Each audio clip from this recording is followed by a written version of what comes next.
श्री कृष्ण गोविंद हरे मुरारे, हे नाथ नारायण वासुदेव।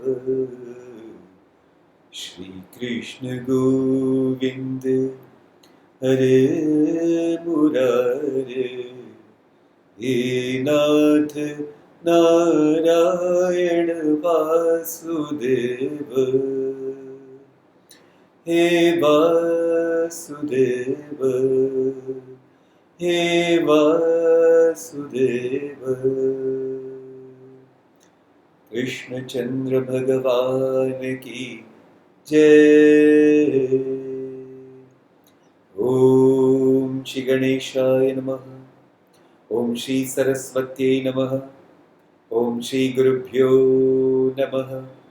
ओम समस्त जन कल्याणे निरतं करुणामयं नमामि चिन्मयं देवं सद्गुरुं ब्रह्म विद्वरम्। ओम सच्चिदानंद रूपाय विश्वोत्पत्त्यादिहेतवे तापत्रय विनाशाय श्रीकृष्णाय वयं नुमः। हरिः ओम।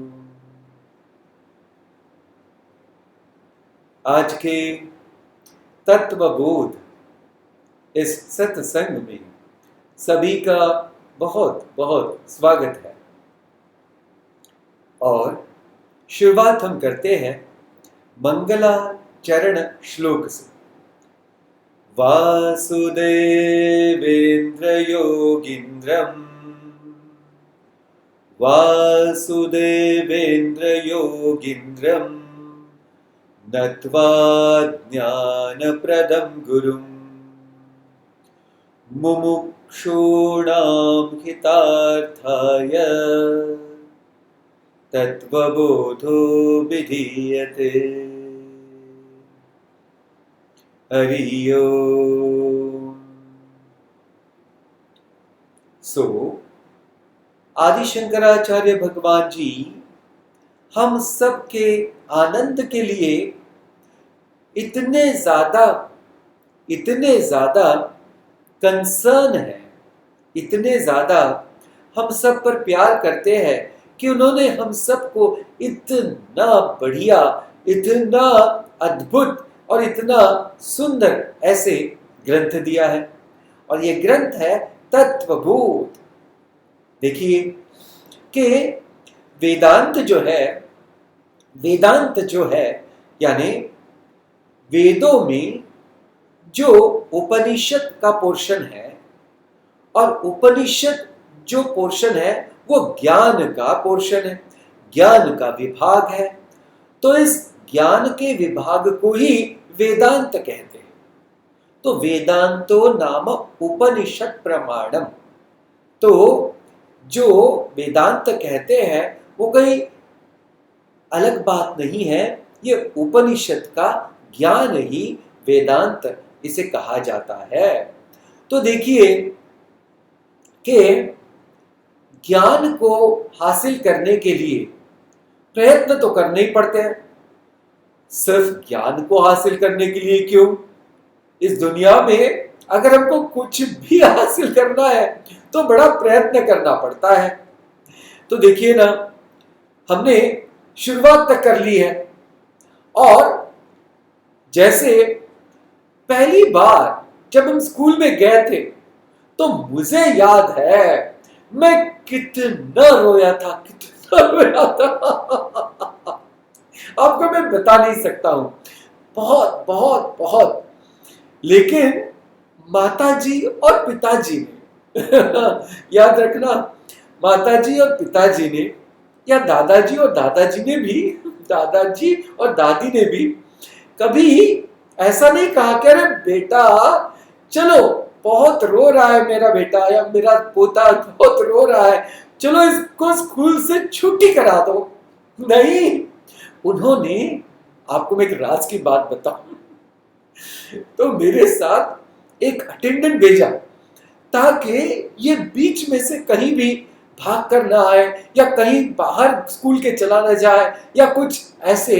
इसलिए हमेशा एक मेरे साथ अटेंडेंट रहता था कि मैं स्कूल में जाता हूं कि नहीं, मैं स्कूल में रहता हूं कि नहीं, जाने को आने को।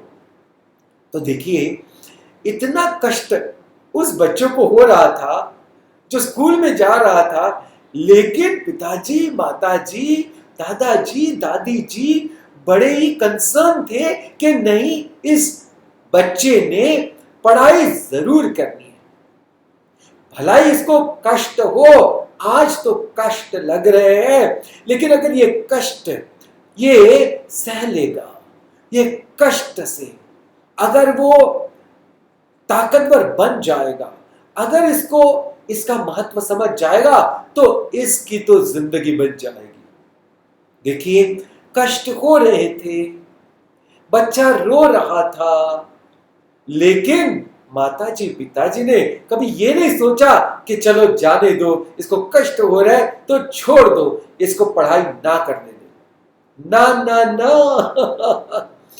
तो आप और हम ये सोच सकते हैं कि जैसे उस बच्चे को उस समय कष्ट होने ही वाला है या कष्ट होता ही है, क्यों? क्योंकि उसके लिए वो एक बहुत ही नई चीज है, बहुत ही अनकही, अनसुनी, अनदेखी और अनजानी ऐसी चीज है। तो ऐसी जो भी चीज है अनदेखी, अनसुनी, अनजानी, तो उस चीज से पहले तो थोड़ी ना थोड़ी परेशानी होती ही है। वैसे ही मैं कहता हूं कि जब हम इस ज्ञान मार्ग पर या साधना मार्ग पर या कोई भी भक्ति मार्ग पर आगे चलते हैं तो कठिनाइयां नहीं आएगी या बहुत सबके सब मार्ग हमारा फूलों से बिल्कुल सजा होगा। ऐसा तो सोचना, ना ना, ये सोचना तो ठीक नहीं है। इसलिए मैंने फिर से एक बार सबको याद दिला दिया कि इस मार्ग में, साधन मार्ग में हम सबको बड़े ही पूरे मन के साथ, बुद्धि के साथ तथा धैर्य के साथ आगे बढ़ना होता है। तो हमने पहले, दूसरे और तीसरे ऐसे हमारे सेशन में थोड़ी थोड़ी बातें तो देखी थी। पिछले सेशन में हमने शुरुआत की थी कौन सी? तो बोले साधन चतुष्टय संपन्न अधिकारिणाम मोक्ष साधन भूतम तत्व विवेक प्रकारम वक्ष्यामः के मेथड ऑफ एंक्वायरी, यानी जो विचारणा है, जो विचार पद्धति है, वो विचार पद्धति को हम बताने वाले। अभी किसके लिए? तो उस सुप्रीम ऐसे चीज को पाने के लिए, उस परम ज्ञान को, उस परम आनंद को पाने के लिए ये सुंदर विचार की पद्धति अभी हम बताने वाले हैं। तो ये जो विचार कर रहा है, उस विचार करने वाले में तो इसी को नाम दे दिया अधिकारी। तो ये विचार जो कर रहा है व्यक्ति, जो बंदा विचार कर रहा है, उस व्यक्ति को यहां अधिकारी कहा है। और ऐसे कहा कि इसको साधन चतुष्टय संपन्न अधिकारी, बोले इसके पास ये संपत्ति होना बहुत जरूरी है। बोले कौन सी संपत्ति? हमको सर्वसाधारण संपत्ति यानी पता रहता है, सोना, चांदी, हीरे, जवाहरात और जो currency notes and so on and so fourth. तो एक होती है कि चल संपत्ति और एक होती है अचल संपत्ति। दोनों संपत्तियां हम सबको भली भांति पता है, लेकिन हमको वो संपत्ति पता नहीं है कि जो हमसे इस दुनिया में कोई भी चुरा नहीं सकता है। इस दुनिया में कोई भी चुरा नहीं सकता है, किसी भी प्रयत्न से हमसे वो कोई भी चुरा नहीं सकता है। और वो एक बार हमारे पास आ गई तो उसका और हमारा वियोग भी कतई पॉसिबल नहीं है, अशक्य है। तो ऐसी जो संपत्ति है वो हमारे पास होना चाहिए कि नहीं? हाँ, यस, आप तो जरूर मान जाएंगे, क्योंकि हमने इतनी सुंदर बात जो आपको बता दी कि ऐसे संपत्ति होना जो हमारे पास से कोई भी कभी भी छीन करके या किसी कारण से ले न जा सके। तो यह है साधन चतुष्टय संपन्न अधिकारी। तो पहले इसमें जो संपत्ति का नाम है वो है विवेक, दूसरा नाम है वैराग्य, तीसरा नाम है समाधि षटक संपत्ति और चौथा नाम है मुमुक्षुत्व। तो हम उम्मीद करते हैं कि हमारे जो दर्शक हैं, हमारे जो सब के सब साथी लोग हैं, भाई और बहन और सभी माता पिता सब समान जो लोग हैं, वो लोगों ने अब तक इतनी चीजें पूरी तरह से पकड़ ली होगी, यानी पूरी तरह से अपना ली होगी। कौन सी चीज? पहली चीज तो यह है कि हमको इस तत्व ज्ञान को हासिल करना ही करना है, भलाई कुछ भी हो जाए, यानी कितनी भी मेहनत करनी पड़े, बस इस तत्व ज्ञान को बस पाकर रहना है। ये पहली चीज। दूसरी चीज कि ये तत्व ज्ञान पाने में थोड़ी सी खटपट हो सकती है, यानी हमको विचार पद्धति को समझ करके विचार पद्धति से आगे बढ़ना है, और जैसे हम सोचे वैसा नहीं, बट जैसे हमारे बहुत ही हितचिंतक आदि शंकराचार्य जी हमको बता रहे हैं वैसे ही हमको आगे बढ़ना है। तो फिर उसमें हमने देखा कि कोई भी जीवन में गोल रहने दो, उसके लिए सिर्फ ये 4 चीजों पर ध्यान रखना बहुत जरूरी है। कौन सी? अधिकारी, पहली चीज कि जो उस गोल तक पहुंचना चाहता है तो उसके लिए क्या क्या चीजें जरूरी है।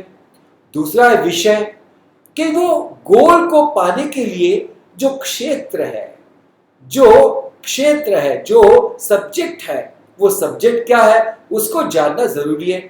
प्रयोजन क्या है, तो उस गोल को क्यों पाना है, और संबंध क्या है कि जैसे उस प्रयोजन को अगर सिद्ध करना है तो विषय की पूरी जानकारी होना चाहिए, और विषय की जानकारी होने के लिए यह अधिकारित्व बड़ा ही मजबूत यानी स्ट्रांग होना जरूरी है। तो ये होने के बाद हम मुड़े थे फिर इस साधन चतुष्टय ऐसे सुंदर विषय के तरफ, और उसमें हमने लास्ट टाइम यानी पिछले बार देखा था विवेक। फिर से हम उसको दोहराने वाले। क्यों? देखिए, ये जो विवेक है ना, ये फाउंडेशन है इस वेदांत के अभ्यास का। विवेक जो है वो है फाउंडेशन है वेदांत के अभ्यास का, और ये मेन फाउंडेशन है वेदांत के अभ्यास का। तो इसलिए इसको थोड़ा बहुत ज्यादा पक्का करना महत जरूरी है, बहुत जरूरी है, महत जरूरी है। इसलिए मैं इसको और एक बार दोहराना चाहता हूं ताकि हम सब के मन में इस विवेक के प्रति पूरी तरह से जानकारी एकदम चमकने लग जाए, बस चमकने लग जाए। तो शुरुआत करते। विवेक जो बोला है तो उसकी डेफिनेशन थी नित्यानित्य विवेकतः। बोले नित्य और अनित्य विवेक यानी क्या? तो कहा था नित्य वस्तु एकम ब्रह्म, नित्य वस्तु एकम ब्रह्म तत् व्यतिरिक्तम सर्वम अनित्यमिति। कितनी सिंपल है। देखो, हिंदी भाषा में भी इस संस्कृत शब्द को समझना बहुत कठिन नहीं है, ऐसा मुझे लगता है और शायद आपको भी लगता होगा। देखो, अभी कहते हैं एकम नित्यम वस्तु, नित्यम वस्तु एकम। तो नित्य वस्तु एक है क्या? नित्यम वस्तु एकम ब्रह्म। नित्य वस्तु एक है और वो है ब्रह्म। तत् व्यतिरिक्तम, इसके अलावा सर्वम पूर्ण, सर्व यानी संपूर्ण, अनित्य इति, सब कुछ अनित्य है, इति नित्यानित्य विवेक अयम मेव, तो ये ही नित्य अनित्य का विवेक है। कौन सी वस्तु? एक ही वस्तु नित्य है, वो है ब्रह्म। और ब्रह्म को ही हमने देखा था कि इसी को आत्मा कहते हैं, इसी को तत्व कहते हैं, इसी को इंग्लिश में सेल्फ कहते हैं। तो फिर अगर आत्मा का ज्ञान, तत्व का ज्ञान, सेल्फ नॉलेज, यही बस एक बार उस ज्ञान को अगर पा लिया तो आपने और हमने उस तत्व को पा लिया। और जिसने इस तत्व को पा लिया, मैं आपको कहूं, बस उसके तो जीवन का संपूर्ण प्रयोजन सफल हो गया, बस सफल हो गया। तो इतनी बड़ी बात हमको इस तत्व बोध से मिलने वाली है, तो क्यों ना हम प्रयत्न करें, या नहीं?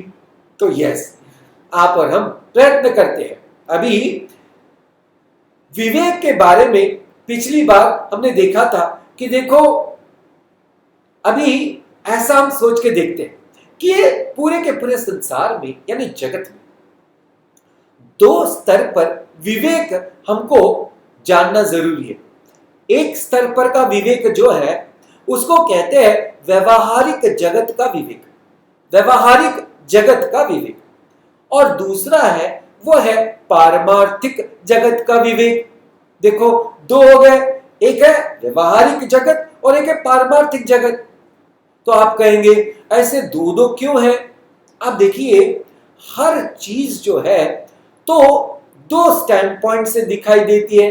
जैसे अभी आप देखिएगा, अगर कोई व्यक्ति है और वो घर पर है, वो अपने घर पर है, तो क्या हो गया कि घर के स्टैंड पॉइंट से यानी घर के लोगों के स्तर पर से वो क्या बन गया? तो वो शायद किसी का बेटा है, घर पर है, तो क्योंकि माता जी पिताजी घर पर है। फिर वो भाई बन गया, क्यों? क्योंकि भाई बहन घर पर है। फिर वो पति या पत्नी भी बन सकता है व्यक्ति, तो क्यों? क्योंकि घर में पति है या पत्नी है। तो अभी देखो क्या हो गया, घर के स्तर पर ये व्यक्ति ये ऐसे सारे के सारे संबंध से जुड़ा हुआ है। अभी घर से ये बाहर निकला और ये ऑफिस में पहुंच गया। अभी देखिएगा, अभी यही जो व्यक्ति कुछ समय पहले भाई, पति, पत्नी वगैरह था, अभी वो सारी की सारी चीजें एकदम से पीछे हो गई, या पूरी तरह से वो क्या हो गई, अभी के लिए पूरी तरह से मिट गई है। और अभी ये ऑफिस में कौन बन गया? मैनेजर या व्हाटएवर, सुपर मैनेजर या सीईओ या व्हाटएवर यू वांट टू से। अभी देखो, यही व्यक्ति है, लेकिन जगह बदल जाने से उसकी आइडेंटिटी बदल गई, हाँ या ना? तो स्तर बदल गया, यानी जब वो वहां था तो उसके संबंध उस स्तर पर वो थे। अब जब वो यहां आ गया ऑफिस में, तो उसके संबंध ऑफिस के स्तर पर वो हो गए। वैसे ही जीवन में दो चीजें हमको याद में रखना है। एक, हम जीते हैं व्यवहारिक जगत के स्तर पर, और एक हमारा होता है पारमार्थिक जगत, पारमार्थिक जगत। अभी देखिए, इसके लिए ये वेदांत का एकदम फैंटास्टिक जो लॉ है, नियम है, इसको जानना बहुत जरूरी है। स्वामी जी, क्या है जी नियम? तो देखिए जी, नियम यह है कि ये जगत जो है उसको बोलते कार्य, इफेक्ट। और इस जगत का कारण क्या है जी? तो इस जगत का कारण है, वो है परमात्मा या ईश्वर। आपको जैसे जो अच्छा लगता है वो आप उसको ध्यान में रखना। तो ईश्वर इस जगत का पूर्ण कारण है। कारण यानी कॉज, और ये जगत है कार्य। अभी देखिएगा, तो एक है हमारा रिलेशन इस जगत के स्टैंड पॉइंट से, और दूसरा है हमारा रिलेशन ईश्वर के स्टैंड पॉइंट से। आइए ना जी। तो जगत के स्टैंड पॉइंट से जो हमारा रिलेशन है उसको बोलते हैं व्यवहारिक सत्ता, और जो ईश्वर के संबंध में है उसको बोलते हैं पारमार्थिक सत्ता। तो हमारे पास दो सत्ता ऐसे हैं कि दो स्टैंड पॉइंट है, एक है ईश्वर के हिसाब से स्तर पर, और एक है वो है व्यवहारिक स्तर पर। अभी देखिए, इस व्यवहारिक स्तर पर का विवेक क्या है? तो व्यवहारिक स्तर पर भी क्या अच्छा है और क्या बुरा है ये जानना बहुत जरूरी है हम सबको। तो क्या जानना पड़ेगा फिर? अभी देखिए, ये सिर्फ मनुष्य जाति को ही लागू होता है। क्यों? क्योंकि मनुष्य जाति जो है वो अपने बुद्धि के कारण बहुत बहुत ही विकसित है, और वो जितना अच्छा कर सकते हैं उससे कई ज्यादा इस जगत में बहुत ज्यादा अहितकारी चीजें भी कर सकते हैं, खतरनाक चीजें भी कर सकते हैं। जैसे जैसे कोई वैक्सीन बन गई तो पूरे के पूरे बड़े महामारी पर कंट्रोल हो सकता है, लेकिन किसी ने बहुत बड़ा एटम बॉम्ब अगर प्रिपेयर किया और किसी देश के ऊपर डाल दिया तो उस देश का तो नामो निशान मिट सकता है। अभी देखिए कि दोनों तरफ से ये बुद्धि कार्यरत हो सकती है। एक है ये बुद्धि बहुत अच्छाई की तरफ जा सकती है, और एक तरफ बहुत बुरे यानी अहितकारी ऐसी चीज की तरफ भी जा सकती है। तो इसका जो विवेक है, इसकी तो जानकारी हासिल करना है और पूरी तरह से अपने आप को समझदार बनाना है। इसको कहते हैं व्यवहारिक विवेक। तो इस व्यवहार में, इस जगत में अपने लिए, अपने जीवन के लिए, अपने सगे संबंधियों के जीवन के लिए क्या जरूरी है? तो है धर्म। धर्म यानी, अभी इसमें मैं बहुत नहीं जाने वाला हूं क्योंकि वो टॉपिक भी बहुत बड़ा है। धर्म यानी तीन चीजें। एक, कि जो चीज करने से मुझे दुख होता है और सारे के सारे मेरे आजू बाजू जो लोग हैं उनको दुख होता है, वो चीज यानी अधर्म है। ठीक है। दूसरी चीज, जो चीज करने से, जो कर्म करने से मेरा मन पूरी तरह से नकारात्मक भाव से भर जाता है और मैं नकारात्मक भाव को ही फैलाते रहता हूं, वो जो भी चीज है, वो जो भी कर्म है, वो अधर्म, गलत है। तीसरी चीज, जिस कर्म से मेरे मन में शांति ना हो, जिस कर्म से मैं किसी को आनंद प्राप्त न करा सकूं, वो कर्म अधर्म है। बस इतनी बात हमको जानना जरूरी है। तो ये हो गया विवेक व्यवहारिक स्तर पर। अभी हम चलते हैं पारमार्थिक स्तर पर विवेक। पारमार्थिक स्तर पर, तो पारमार्थिक स्तर पर विवेक को जानने के लिए यह जानना जरूरी है कि जो नित्य वस्तु है वो एक ही है और बाकी सब के सब कैसी है? अनित्य। तो अनित्य चीज यानी क्या? जो हमेशा बदलती रहती है।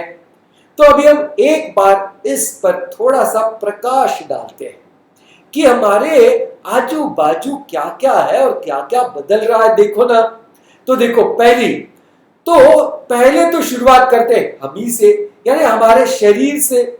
तो देखिए, शरीर का साइज, शेप और कैपेसिटी बदलते रहती है कि नहीं?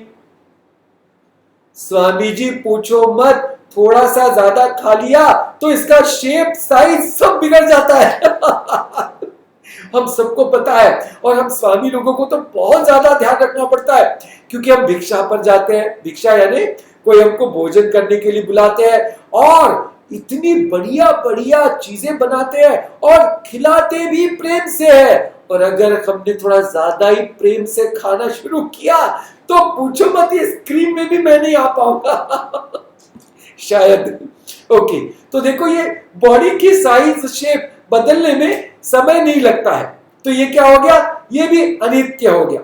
दूसरा है मन, अरे पूछो मत तो इसके लिए ना, मन रे तो काहे न धीर धरे, रे निर्मोही मोहन जाने, किसका मोह करे। देखो ये मन के बारे में कितनी सुंदर बात कही है कवि ने, कि ये मन तो जिसका मोह करना चाहिए उसका नहीं करता है, और ये बस संसार की छोटी छोटी चीज में ये मोह से फंस जाता है। तो देखिए ये मन के जो मूड्स हैं, यानी मन की जो जो जो जो जो जो क्या कह सकते हैं हम, स्थितियां हैं, वो बदलती रहती है भैया।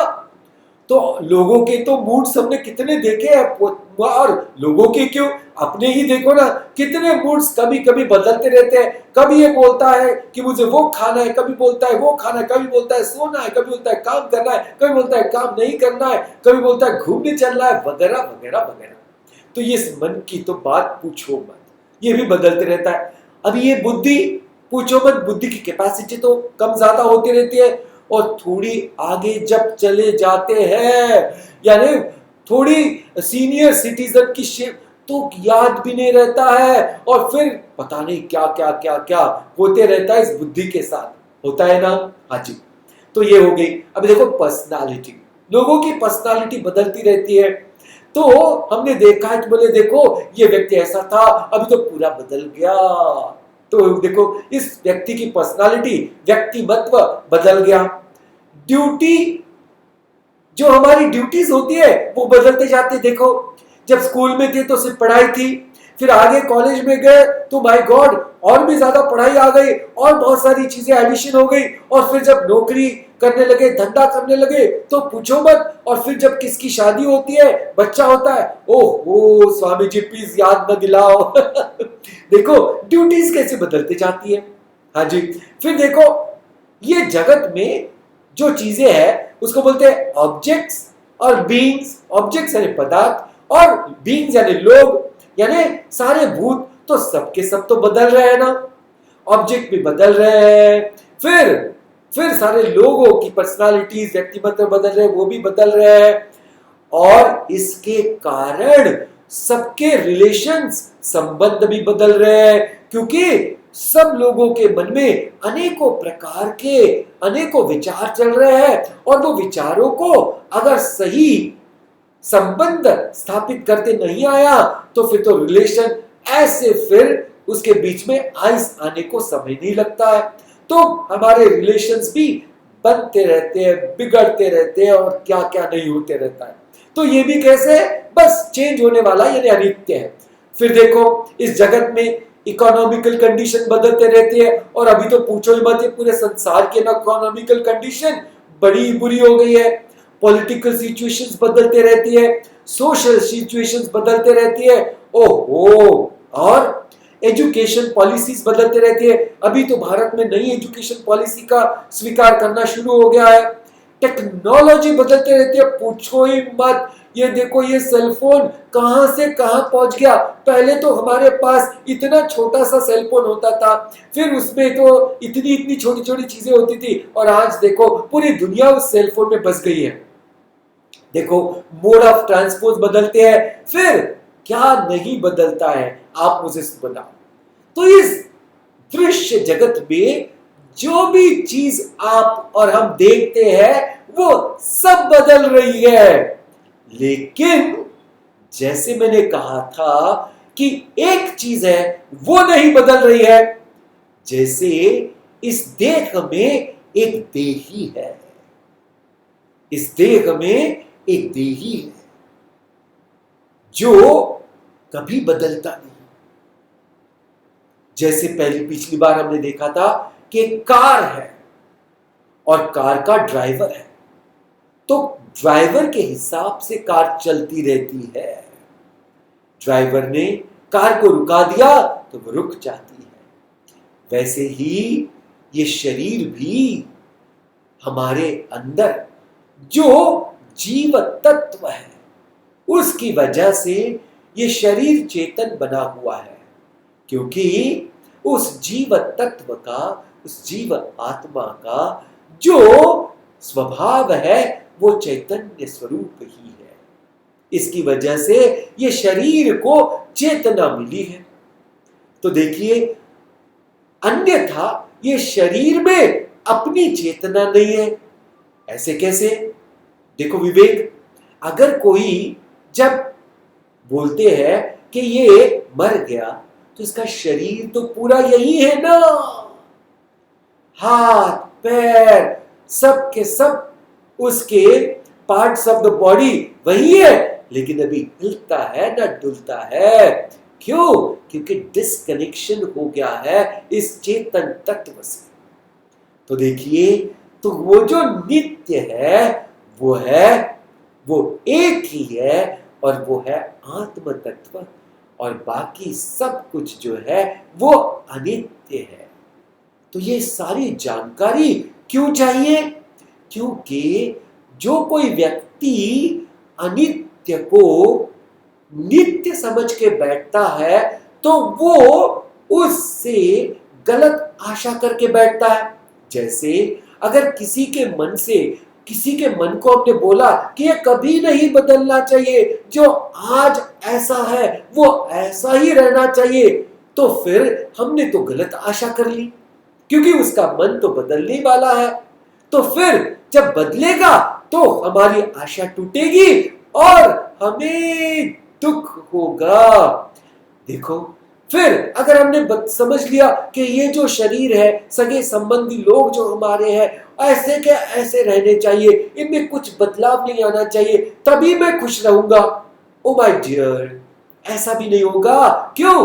क्योंकि ये सब शरीर और सब संबंध धीरे धीरे बदलते ही रहते हैं। इसलिए ऐसी झूठी आशा करना कि वो बदलेंगे नहीं, ये गलत है। अगर ये विवेक हमको मिल गया तो हम पूरी तरह से महफूज हो जाएंगे, हम पूरी तरह से तैयार हो जाएंगे उस चीज को बदलने के, या बदलती चीज को स्वीकार करने में। अगर हम पूरी तरह से सक्षम हो गए, अगर हम उसको समझ गए, तो फिर हमसे या हमको कोई भी परेशान नहीं कर सकता है या दुखी नहीं कर सकता। यानी जिस चीज को हमने जान लिया कि ये चीज नित्य है या अनित्य है, और अगर हमको पहचान आ गई ना एक बार कि ये चीज अनित्य है, ये बदलने वाली है, इसके साथ हमने ऐसी आशा न रखी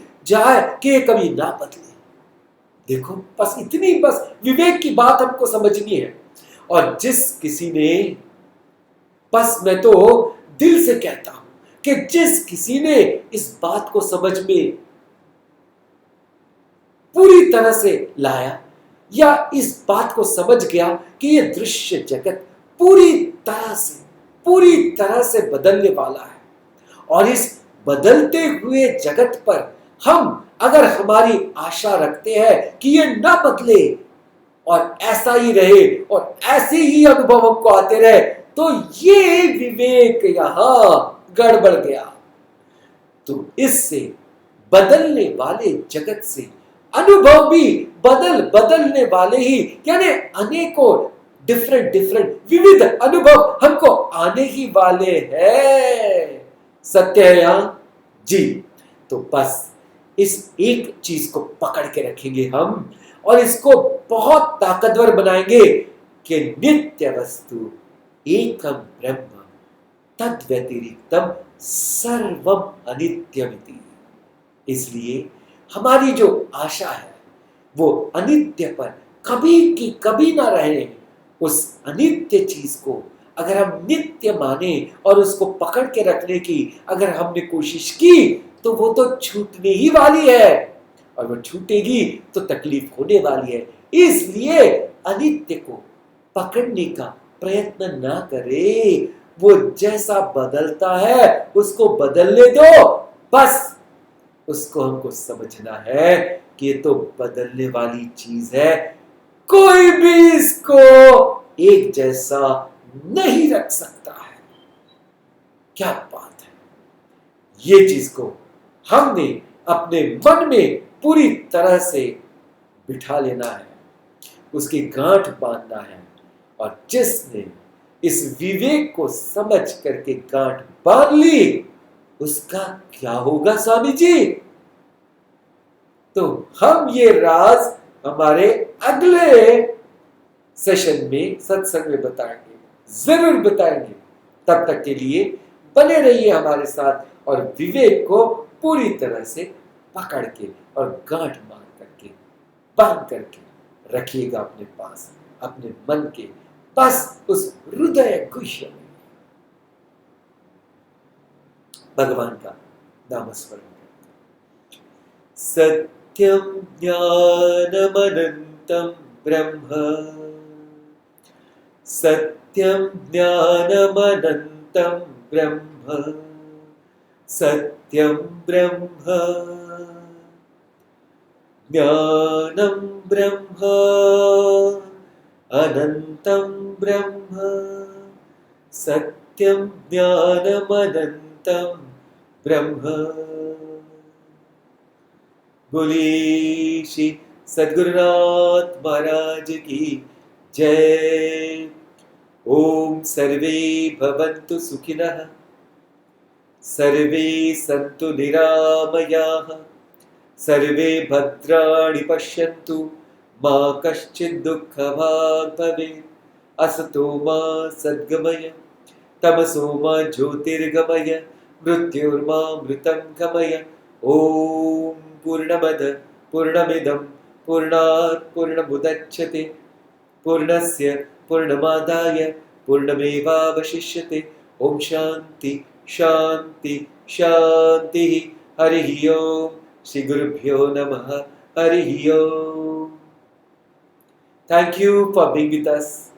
बहुत बहुत धन्यवाद आप सब लोगों का कि हम साथ मिलकर इस तत्व बोध के सुंदर मार्ग पर आगे चल रहे हैं और एक एक इसमें के मोती और हीरे जवाहरात पाने की कोशिश कर रहे हैं। बने रहिएगा हमारे साथ। मिलते हैं हमारे नेक्स्ट सेशन में। तब तक के लिए हरि ओम।